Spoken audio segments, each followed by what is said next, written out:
Quand on est hypersensible, c'est vrai qu'on ressent souvent les émotions fois 1000, fois 10 000 en intensité et aussi parfois beaucoup plus fréquemment que certaines autres personnes.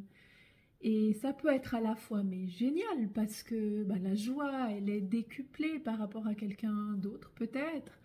Et ça peut aussi des fois être moins facile à vivre quand ce sont des émotions qui nous submergent, quand on peut être peut-être en hyper empathie avec quelqu'un, en hyper compassion, qu'on n'arrive même plus à prendre le recul sur cette émotion qu'on ressent chez l'autre ou sur une émotion qui nous submerge nous-mêmes.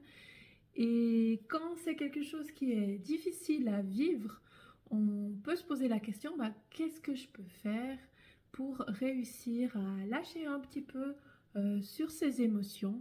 Et on tombe peut-être parfois dans une espèce de désir de gérer les émotions comme de s'en couper, comme de lever un tapis, les mettre dessous, comme de la poussière parce qu'on ne veut pas faire le ménage et baisser le tapis. Et pourtant, les émotions, ça vient nous apporter un message. On dit, et c'est pas pour rien, on dit que les émotions, c'est le moteur de l'action. Donc si on ne veut pas les écouter, parce qu'on en a trop, parce qu'elles nous embêtent, parce qu'elles nous empêchent de réagir, alors justement, on va avoir des besoins latents qui sont pas remplis et on va pas agir dans la bonne direction, pas forcément agir dans la bonne direction.